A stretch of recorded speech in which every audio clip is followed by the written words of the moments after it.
여드름이 어떤 계기로 확 올라올 때가 있어요. 그쵸. 그러니까 이게 여드름 원인이 뭔지를 찾아야 됩니다.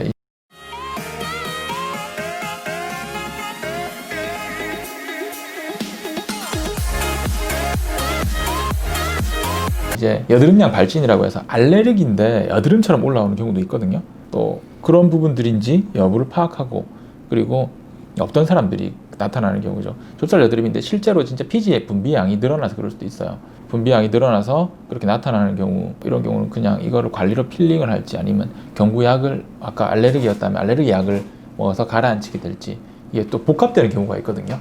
이런 식으로 나타났다가 계속 여드름 그런 소인을 가지고 계신 분들이 여드름이 또 막 납니다. 나게 되면 그 이후에 연속적으로 여드름 치료를 해야 되는 경우가 있어서 약간 경우에 따라서는 다르고, 좁쌀 여드름도 그러니까 명확한 원인이 있는 경우, 원인이 배제되게 되면 오히려 차라리 한 달 정도 치료만으로 깨끗하게 없어지는 경우도 있는데, 보통은 이게 단순한 하나의 원인이 아니라 기저로 소인으로 가지고 있던 것들이 다른 게 촉발제로 자극이 돼가지고 더 많이 생기는 경우가 많기 때문에 조금 보통은 1-2개월 정도의 치료 기간을 보통 가집니다. 그러면서 그걸 완급을 조절하면서 들어가 주는 게 좋죠. 그래서 일단 여드름이 많은 분들, 이제 학생들이나 여성분들이 많죠. 남자 같은 경우는 심하게 이렇게 되는 경우, 여드름에 대해서 스트레스를 받고, 또 피부가 원래 좋았던 분들이 생기면 스트레스를 받고, 그렇게 되어 있는데, 여드름은 심리적인 문제에도 영향을 줄 수 있거든요. 그러니까 여드름이 너무 많으니까 자꾸 감추고 자꾸 화장을 더 하게 되고, 이게 악순환의 반복이 되게 됩니다. 아까도 말씀드렸지만 여드름은 모공이 과각화되는 거, 모공에 나오는 구멍들을 막아주는 걸 잘 정리를 해주고,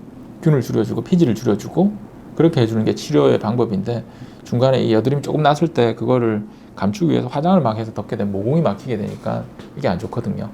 또 안 좋아서 또 집에 가서는 또 열심히 세안제를 써서, 근데 세안제도 자극적이에요. 그런 부분들이 있다 보니까 그 세안제 같은 경우에도 뭐 계면활성제가 많이 들어있는 세안제를 쓰게 되면 모공으로 침투하면서 그게 자극이 되거든. 또 지금은 바닥바닥 좋은데 너무 건조해지다 보니까 피지 분비량이 갑자기 반대급부로 더 늘어나게 되고, 또 그게 자극에 의해서 또 염증 반응이 일어나는 경우도 있어요. 그래서 너무 과도한 세안을 하는 것도 좋지는 않습니다. 일단은 제일 좋은 건 화장을 좀 덜 하는 게 좋고, 그리고 화장을 했다고 치면 깨끗하게 세안을 하는데 그걸 또 수시로 끝도 없이 뭐 자극을 주는 것도 좋지는 않습니다.